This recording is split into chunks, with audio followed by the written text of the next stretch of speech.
So let's just bring that down because it's ruining what we can see. We've got as far as there being 2 slits. A ray comes from each. Obviously, there's going to be a couple of rays meeting at every single point along here. And in some positions, the path difference is going to be n lambda, and they will constructively interfere, and we get a bright fringe. And in some of these locations, we're going to get the waves arriving in antiphase, and we get destructive interference, and we get a dark fringe. Obviously, there's levels between n and a half n.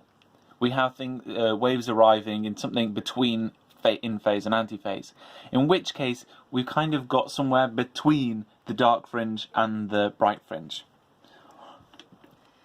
So let's start off with the central maximum. This could be called the central fringe or central maximum.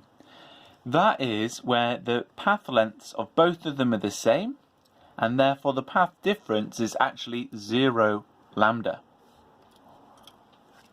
I'm going to draw it in red because I want to use my red pen.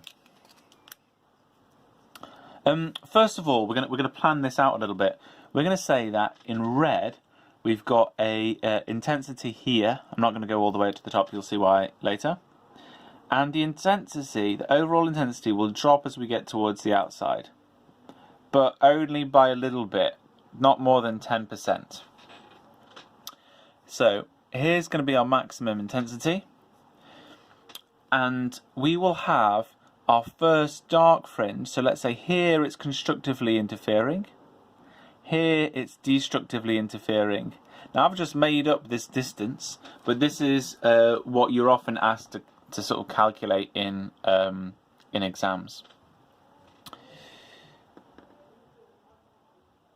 We go down. That's our minimum, or our dark fringe. And then it's going to come back up. But we're going to plan this. So we're going to have another minimum there. And this now is the fringe width. And we want to repeat that distance like quite regularly, because that's how it gets repeated. So I'm going to draw another dot up there, another dot up there, and that's similarly going to be matched up at the top here. So I'm just going to draw those on here. This is important for planning your hoping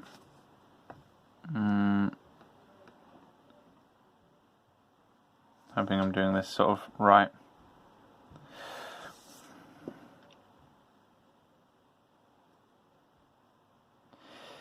They should go in between, or you'll see what happens. We'll draw those in.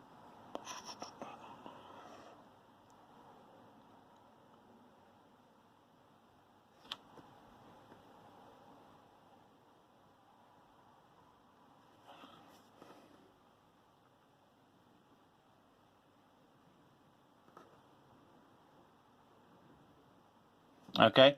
So those are my fringes. I planned them out so that there's equal spacing and equal width of all of the fringes, but the intensity decreases slightly. So we'll label that as a slight decrease in intensity.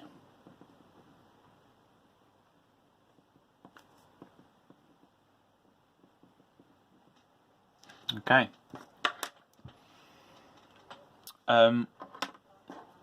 Let's also label this as the central fringe, and then let's label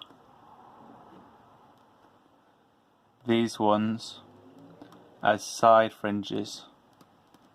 It's useful to have those terms to know what you're sort of talking about when describing these in words. Now, what happens if we were to use a monochromatic light of a different wavelength? So let's take blue as our example. let's imagine we had some sort of blue light source. Light would follow the same sort of path here, and then we'd get the same sort of overlap and interference here.